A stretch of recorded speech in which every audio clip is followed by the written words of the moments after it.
up on DC News Now at 4, a new head coach set to take command of the Washington football franchise. We're breaking down the hire and hearing how fans are reacting to this move. We'll have good memories, and we will remember them always. Plus, we're hearing from the family of the man killed in Monday's carjacking rampage. A little bit of light rainfall is on the way tonight. We'll let you know if the sunshine returns for the weekend. Then Montgomery County Council members speaking out about a rash of scandals in the county's school system. And lawmakers say they're off the hook. They kicked the can last year, and now they kicked the can again. When it comes to protecting a vital fish in the Chesapeake Bay.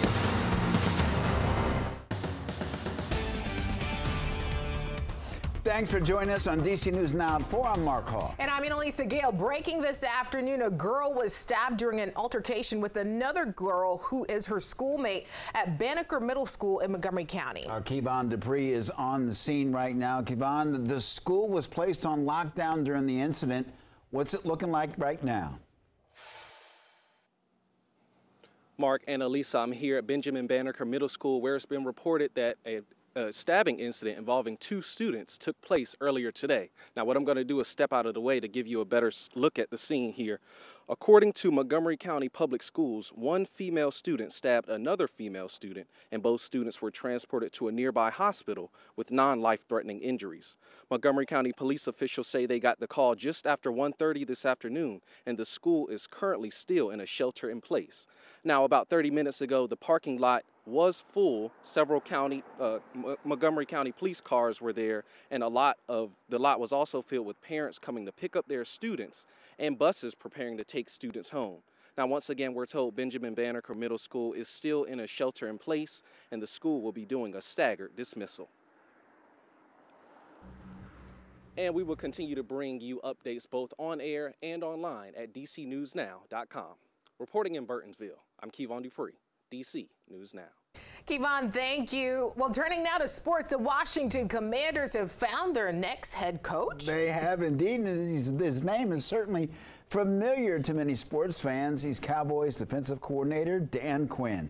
And we have team coverage on the move this afternoon. Our Tiger Munn is in Lando over at FedEx Field. He's hearing from fans. But first, we start here in studio with sports director Derek Forrest. Derek, what's the latest here?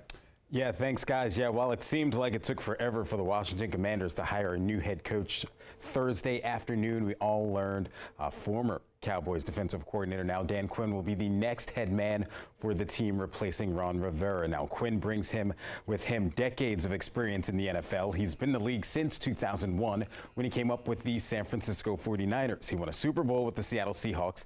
In 2014, he was the defensive coordinator and led the Atlanta Falcons to the Super Bowl in 2017 as the head coach. Now, the last 3 seasons, he had success as the defensive coordinator with the Dallas Cowboys. This past year, his defense was the 5th best in the league, and from all indications, this is a job he wanted since the season came to a close.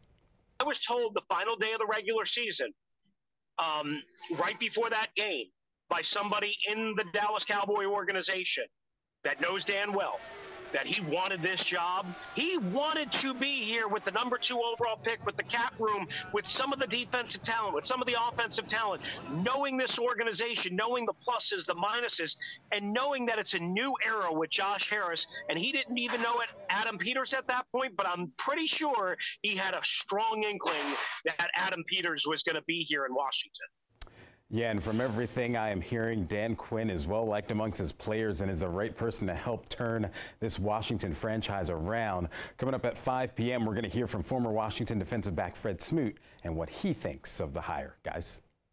All right, Derek, thank you. Let's get out to our Tiger Munn. He's out at FedEx Field after spending the day talking to fans. And Tiger, what have you heard from fans today?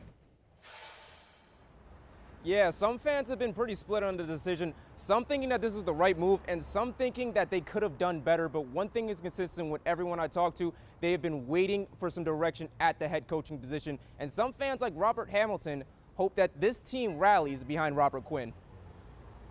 Hopefully he can move the team in a positive direction as one. That's what I think we were lacking before. Our leadership came into play a great deal. Yeah, and Hamilton also said jokingly that he'll look past Robert Quinn's history with the Cowboys down in Dallas now that he'll be coaching in the stadium right behind me here in Landover. Reporting in Landover, Maryland, I'm Tiger Munn, DC News Now. All right, Tiger, we'll check back with you at 5. All right. Well, that's another exciting move here for the Commanders. You know, they're really looking to change. Yeah, and a lot of people thought that Ben Johnson was the go-to guy. He decided to stay in Detroit. So the Commanders then, whether or not they switch gears or if Dan Quinn was their guy from the start, we don't know that, right?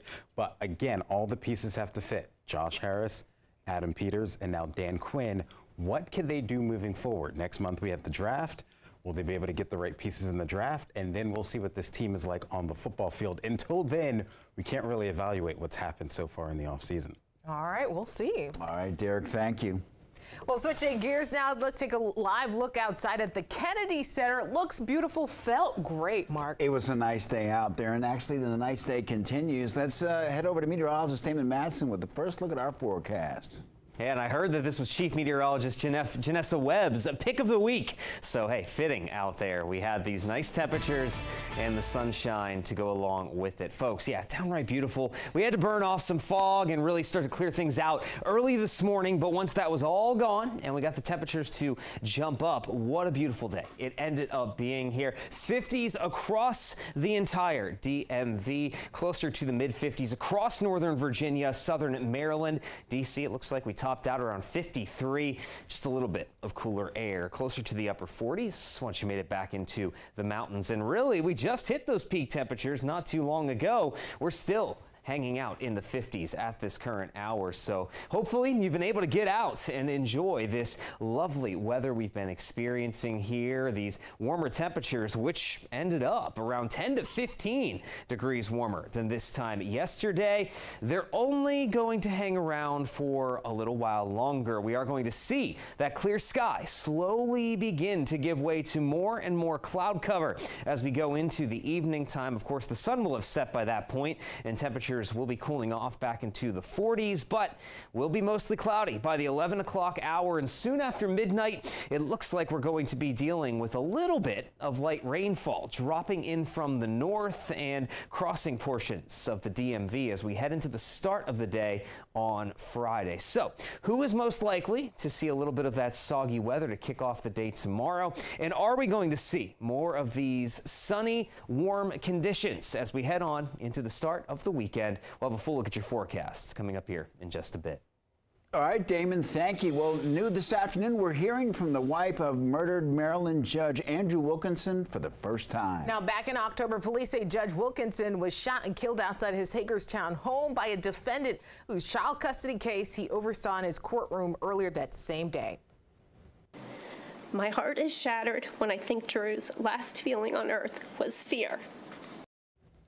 And this afternoon, our Randy Bass shares more on his wife's emotional pleas for change. Randy. Yeah, Mark and Elisa, Judge Wilkinson's wife, Stephanie, poured her heart out in front of the Maryland Judiciary Proceedings Committee in Annapolis yesterday afternoon. Right now, members of that committee are considering a new push for security for court workers named after her late husband, the Judge Andrew F. Wilkinson Judicial Security Act.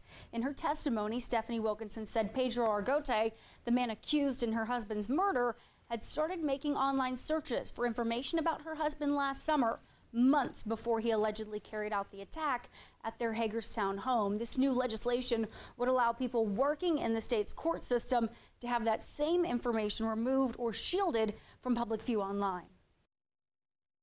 I'm devastated that I lost my husband, but my heart is beyond repair that my children have lost their father. Please help make things right by supporting this bill. By doing so, you will assure my children and the children Drew saved that day in this domestic case that he did not die in vain. And if it's passed, the Judge Andrew F. Wilkinson Judicial Security Act would ensure those protections for the removal of personal information like home addresses. It would also apply to the internet in general, but specifically social media platforms and online publications. That bill, though still in the very early stages of the legislative process, it does have strong bipartisan support. In the studio, I'm Randy Bass, DC News Now.